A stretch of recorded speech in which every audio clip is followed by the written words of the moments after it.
नमस्कार, आप देख रहे हैं भारत की बात। मैं आपके साथ शोभना यादव। तो बजट 2023 बड़ी बातें भी आज हम आपको बताएंगे। 23 में ऐलान हुआ है और क्या है 24 का प्लान, ये इस बजट में साफ है। हालांकि सत्ता पक्ष का कहना है कि ये सभी पक्षों के लिए है। और केंद्रीय मंत्री गजेंद्र सिंह शेखावत जी हमारे साथ जुड़ गए हैं। बहुत बहुत धन्यवाद गजेंद्र जी, एबीपी न्यूज के लिए आपने वक्त निकाला। आप विपक्ष ये आरोप लगा रहा है कि ये जो बजट आप लेकर आए हैं वो ना तो जवान का है, ना वो किसान का है और ना वो नौजवान का है। क्या जवाब देंगे आप? मुझे लगता है कि इससे ज़्यादा हास्यास्पद क्या हो सकता है। ये बजट किसी वर्ग विशेष का नहीं, ये बजट देश का है। ये बजट इस देश को 2047 तक विकसित भारत बनाने की आधारशिला का बजट है। और ये बजट 2014 से लेकर के 2023 तक के जितने बजट माननीय मोदी जी की सरकार ने दिए हैं वो एक निरंतरता के साथ में, एक रिदम के साथ में, एक संपूर्णता को प्राप्त करके देश को एक स्पष्ट लक्ष्य और सोच के साथ में विकसित भारत बनाने की आधारशिला क्रिएट करने का बजट है। जब हम महिलाओं की बात करते हैं, महिलाओं को स्ट्रेंथनिंग करने की बात करते हैं, उनको इंसेंटिवाइज करने की बात करते हैं, हम युवाओं को स्किल करके उनकी कैपेसिटी बिल्डिंग बनकर करके उनका स्वरोजगारीकरण बनाने की बात करते हैं। इसी बजट में हम इंफ्रास्ट्रक्चर डेवलपमेंट पर भारत को फ्यूचर रेडी इंफ्रास्ट्रक्चर बनाने के लिए 10 लाख करोड़ रुपए का निवेश करने की बात करते हैं। इसी बजट में हम यूथ के पावर को बढ़ाने की बात करते हैं। इसी बजट में हम सारी स्कीम्स को लास्ट माइल तक पहुंचाने की बात करते हैं। इसी बजट में हम इंक्लूसिव डेवलपमेंट की बात करते हैं। इसी बजट में हम जो है ग्रीन ग्रोथ की और फ्यूचर टेक्नोलॉजीज़ की बात करते हैं। मुझे लगता है कि कहीं दृष्टि दोष है ये देखने में, जो इस तरह की टिप्पणी करते हैं कि ये न नौजवान का और न जवान का ही है। और जो नौजवान और जवान की बात करते हैं, जो गरीब की चर्चा करते हैं, जिन्होंने केवल गरीब को नारा दिया है या गरीब को केवल नारे के में इस्तेमाल करके वोट बैंक के रूप में इस्तेमाल किया, मुझे लगता है कि उसी दोष के कारण से देश जो है को नरेंद्र मोदी जी की आवश्यकता पड़ी थी। ये कहा जा रहा है कि कृषि मंत्रालय जो है उसका 6% बजट घटा दिया गया है। हालांकि जो ग्रामीण विकास जो बजट है उसको आपने बढ़ा दिया है, लेकिन कृषि बजट जब आप कम करते हैं तो कहीं ना कहीं किसान नाखुश होते हैं। इसको आप कैसे जस्टिफाई करेंगे? देखिए, देश माननीय मोदी जी के नेतृत्व में देश ने कृषि बजट को हमेशा ही बढ़ाया है। जहाँ तक किसी कृषि बजट में जो आपको ये डिफरेंस दिखाई देता है, ये पीएम किसान सम्मान निधि में जितना बजट पिछली बार एलोकेशन हुआ था और आरई में एक्चुअल में कंजम्पशन जितना हुआ, उन दोनों के बीच का जो गैप है, अगर आरई के साथ में आप तुलना करेंगे तो आपका ये प्रश्न स्वतः समाप्त हो जाएगा। जो कोई भी ये प्रश्न करता है, एक बार उनसे इसका तुलना करने के लिए कहिएगा, क्योंकि एक एस्टिमेटेड जो है नंबर के हिसाब से पीएम किसान सम्मान निधि में एक एलोकेशन पहले किया गया था। लेकिन सभी स्टेट्स जब ऑन बोर्ड आए और ऑन बोर्ड आने के बाद में जो आंकड़े स्टेट्स ने दिए, जो सूचियां किसानों की उपलब्ध कराई, अब एक स्थिरता का लेवल उसमें आ गया और ये स्पष्ट हो गया है कि ये सूची लगभग इसी नंबर के आसपास में रहने वाली है। और जब उसी नंबर के आसपास में रहने वाली है तब उससे ज़्यादा बजट के एलोकेशन की आवश्यकता नहीं थी, इसलिए उसको कम किया गया। केवल आंकड़े दिखाना और एलोकेशन में कम करना है, कंजम्पशन कम करना, सिर्फ दिखाने के लिए दिखाना, मुझे लगता है कि इन सब की अब इस विंडो ड्रेसिंग की आवश्यकता माननीय मोदी जी को तो कम से कम नहीं है। ठीक है गजेंद्र जी, मेरा एक और सवाल है और वो राहुल गांधी जैसा आरोप लगा रहे हैं उसको लेकर वो सवाल है। पूरा का पूरा बजट सामने आ गया है। वो ये कहते हैं कि इसमें रोजगार पैदा होने वाले कोई ऐसी योजना या ऐसी कोई जिसको कहा जाए कि कुछ ऐसा दिख नहीं रहा है नीति जिससे कि रोजगार पैदा हो। इसको लेकर क्या जवाब है और ऐसी कौन सी स्कीम्स की बात आज बजट में आप हमारे दर्शकों को बताएंगे जिससे रोजगार का सृजन हो? देखिए, 10 लाख करोड़ रुपए का जब इंफ्रास्ट्रक्चर में निवेश होता है, सड़क बनती है, रेल लाइन बनती है, नए एयरपोर्ट्स बनते हैं, नए शिपिंग जोन्स बनते हैं, नए दूसरा इंफ्रास्ट्रक्चर पर जब काम होता है, क्या उससे रोजगार सृजन नहीं होता? जब लद्दाख से लेकर के जो है पावर कॉरिडोर बनाया जाता है तब उसमें क्या रोजगार सृजन नहीं होता? जब 70,000 करोड़ रुपए का निवेश बजट जो है भारत सरकार खर्च करती है और रिलेटिवली जो है राज्य सरकारें भी खर्च करती है, तब उस 1.5 लाख करोड़ के निवेश से क्या जो है रोजगार का सृजन नहीं होता? क्या उसमें काम नहीं होता? जो नई कटिंग एज टेक्नोलॉजीज़ पे जो लोगों को जिस तरह से कैपेसिटी बिल्डिंग करने की बात की गई है, जो कल्पना की गई है, आर्टिफिशियल इंटेलिजेंस से लेकर के ड्रोन टेक्नोलॉजीज तक, उन सब में जब लोगों को शिक्षित प्रशिक्षित किया जाता है तो क्या उसके लिए रोजगार का सृजन नहीं होता? मुझे लगता है कि ये दृष्टि का दोष है। केवल आलोचना के लिए आलोचना करना आपका स्वागत है, आपका अधिकार है, लेकिन आप एक बार समग्र रूप से देख करके फिर बाद में टिप्पणी करेंगे तो मुझे लगता है कि वो टिप्पणी कहीं धरातल पर खड़े रहने लायक भी बचेगी। लेकिन महंगाई की मार आप भी जानते हैं, पेट्रोल की बढ़ती कीमतें आप भी जानते हैं, सड़कें बहुत अच्छी बनी है आपके शासन में, इसमें कोई शक नहीं है, लेकिन दिल्ली से आप अगर जयपुर तक ही जाइए तो 500-600 रुपए तो आपको टोल ही दे देना होता है। इसको लेकर कुछ राहत जनता को नहीं मिली है, इस पर क्या कहेंगे आप? मुझे लगता है कि एक बार अब की बार जयपुर जाएं तो गिन करके देखिएगा कितना रुपए टोल लगता है। 600 रुपए टोल नहीं पेट्रोल पर से सेस हटने की एक बड़ी मांग है सर। माना जा रहा था कि सरकार शायद पेट्रोल पे से सेस हटाएगी तो कंज्यूमर को थोड़ी राहत मिलेगी। जीएसटी में इतना आपको फायदा हो रहा है लेकिन टैक्स में उस हिसाब से नहीं दिया गया है फायदा, ये मेरा सवाल है। देखिए, अगर महंगाई के परिप्रेक्ष्य में बात करें तो केवल डीजल और पेट्रोल ही महंगाई का कारण नहीं होता।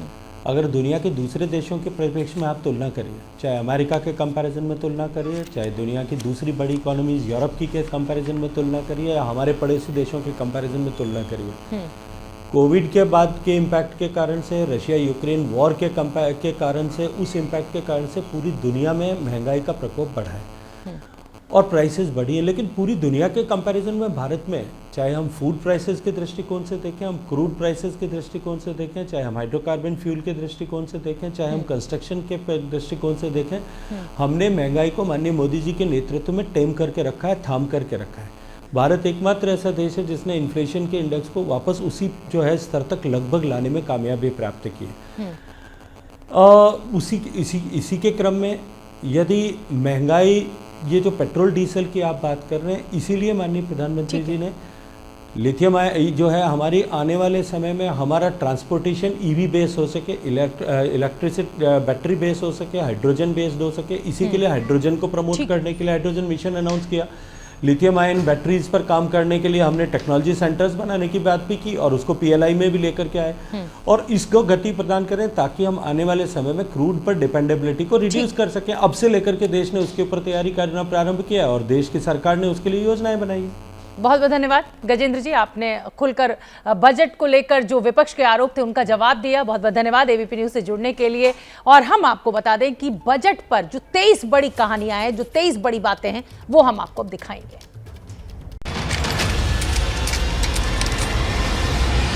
वित्त मंत्री निर्मला सीतारमण ने आज अपना 5वां बजट पेश किया। वित्त मंत्री का भाषण इस बार करीब 87 मिनट का था। इस दौरान 28 बार विकास शब्द का इस्तेमाल किया गया। प्रधानमंत्री मोदी ने भी इस बजट को विकास का बजट बताया है। अमृत काल का ये पहला बजट विकसित भारत के विराट संकल्प को पूरा करने के लिए एक मजबूत नींव का निर्माण करेगा। इस बजट में राजकोषीय घाटा 5.9% रहने का अनुमान है। इसके मायने ये हैं कि सरकार ने 2024 के लिए अपनी तिजोरी खोल दी है और खर्च बढ़ाकर विकास पर ध्यान लगाया है। असर ये होगा, अब सरकार के पास खर्च करने के लिए ज्यादा पैसा है। 2024 में इसका असर नजर आ सकता है। वित्त मंत्री निर्मला सीतारमण बजट में पूंजीगत खर्च बढ़ाने पर उन्होंने खास जोर दिया है। इस बार पूंजीगत खर्च के रूप में सरकार ने रिकॉर्ड 10 लाख करोड़ रुपए का आवंटन किया है। यानी इसके मायने ये हुए कि अब सरकार 10 लाख करोड़ रुपए आधारभूत ढांचे के विकास में खर्च करेगी। पिछले साल से ये खर्च 33% ज्यादा है, जो जीडीपी का करीब 3.3% है। कोरोना काल से पहले आवंटित की गई राशि का ये 3 गुना होगा, जो बता रहा है कि सरकार पैसा खर्च करने से पीछे नहीं हट रही है। इंफ्रास्ट्रक्चर के क्षेत्र में 10 लाख करोड़ का निवेश, ये अनप्रेसिडेंटेड है, अप्रत्याशित है। हालांकि इस खर्च को सीधे 2024 से जोड़कर देखा जा रहा है। 2-4 राज्यों के इलेक्शन चुनाव को देखकर ही उन्होंने पेश किया। सरकार का पैसा खर्च करने का असर ये होगा कि विकास होगा, रोजगार बढ़ेंगे। हालांकि ध्यान रखिएगा, खर्च बढ़ने से महंगाई की दर को काबू करना भी आसान नहीं होगा। वित्त मंत्री निर्मला सीतारमण ने मोदी सरकार 2.0 के आखिरी पूर्ण बजट को अमृतकाल का पहला बजट कहा है। इस बजट के तहत सरकार ने 7 लक्ष्य बताए हैं, जिसमें पहला समावेशी विकास, दूसरा वंचितों को वरीयता, बुनियादी ढांचा और निवेश, क्षमता विस्तार, हरित विकास, युवा शक्ति और वित्तीय क्षेत्र। यानी कि साफ है, मोदी सरकार 24 की तैयारी के लिए एक बार फिर से सभी क्षेत्रों को साधने और संदेश देने में जुट गई है। इस बजट में रेलवे को लेकर बड़े ऐलान किए गए हैं। बजट में रेलवे के लिए कुल 2,40,000 करोड़ रुपए आवंटित किए गए हैं। ये बड़ी बात इसलिए है क्योंकि ये रेलवे पर खर्च होने वाली अब तक की सबसे बड़ी रकम है। 2013-14 में रेलवे पर जो राशि आवंटित की गई थी, मौजूदा बजट में उससे 9 गुना ज्यादा खर्च किया गया है। बजट में रेलवे में निजी क्षेत्र की भागीदारी करने का ऐलान किया गया है। रेलवे की पटरियों के लिए नवीनीकरण में 17,297 करोड़ रुपए खर्च किए जाएंगे। रेलवे सुरक्षा निधि में 45,000 करोड़ रुपए ट्रांसफर किए जाएंगे। इससे रेलवे के प्रोजेक्ट्स गति पकड़ सकेंगे, जैसे चिनाब नदी पर railway bridge, rapid train, Mumbai Ahmedabad bullet train, Vande Bharat train, hydrogen train. Railway में पैसा बढ़ने का असर यह होगा कि देश के विकास में मदद मिलेगी, रोजगार के नए मौके बनेंगे, टूरिज्म सेक्टर का भी विकास होगा। 2024 के चुनाव में इससे फायदा हो सकता है।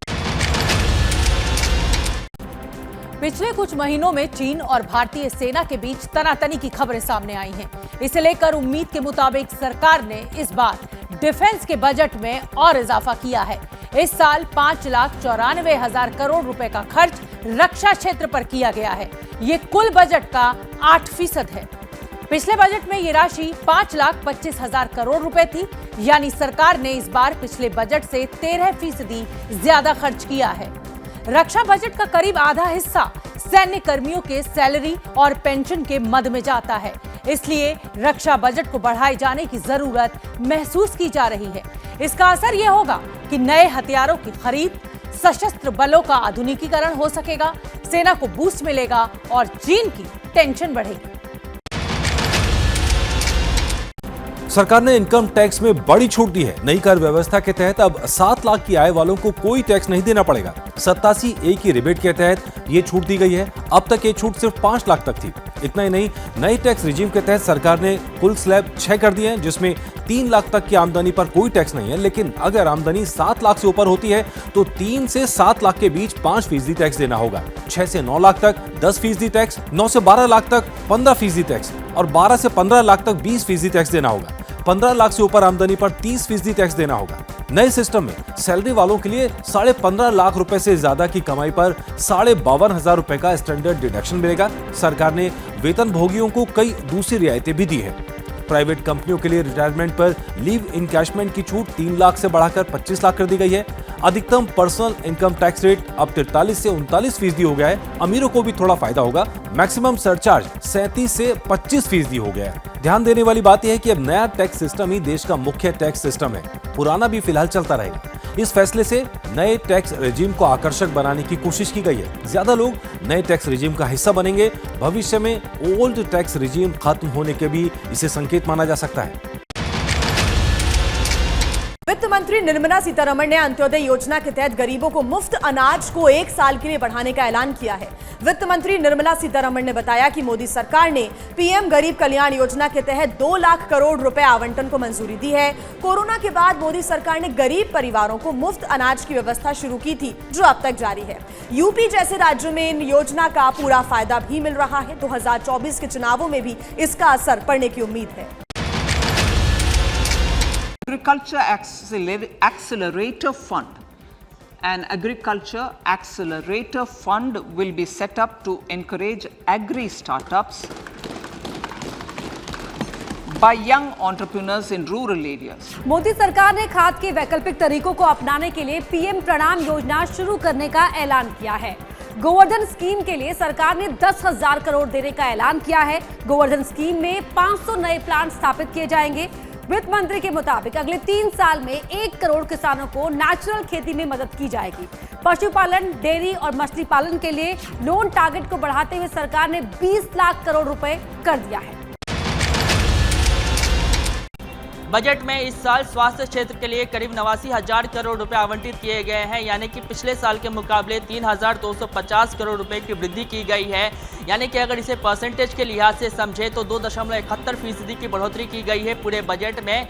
साथ ही ये कहा गया है कि अगले एक साल में 157 नर्सिंग कॉलेजों की जो है स्थापना की जाएगी। साथ ही साथ केंद्र सरकार का ये लक्ष्य है कि अगले एक साल में सकल सेल की बीमारी पर पूरी तरीके से काबू पा लिया जाएगा। तो बजट में जनता की निगाह रहती है कि क्या सस्ता हुआ और क्या महंगा हुआ है, और इस बार जो चीजें सस्ती हुई है उनमें आम इस्तेमाल की चीजें शामिल है, जैसे इलेक्ट्रिक व्हीकल, कॉस्मेटिक्स, दवाइयाँ, सी फूड, खिलौने, साइकिल, ऑटोमोबाइल, मोबाइल फोन और बैटरी। वहीं जो सामान महंगे हुए हैं उसमें शामिल है सोना, चांदी, पीतल, किचन इलेक्ट्रॉनिक, चिमनी, सिगरेट जैसे सामान शामिल है जो महंगे हुए हैं। लेकिन सरकार के दूसरे फैसलों का भी सामान के सस्ता और महंगा होने पर असर पड़ेगा। सरकार ने इस बार खर्च बढ़ा दिया है, जिसका असर महंगाई के रूप में देखने को मिल सकता है। क्या मजबूरी है मेरी, बताइए। मैं अभी आपको बताती हूँ कि मैंने ओए होए होए होए नमकीन के चटकारे लेते हुए टकटकी मार के डिबेट शो को पॉज रिपीट कर करके देख रहे हैं जोगिंदर जी। इनकी तरह आप भी देखें अपनी फेवरेट डिबेट्स को रिपीट कर और डाउनलोड कीजिए एबीपी लाइव ऐप अपने स्मार्ट टीवी पर।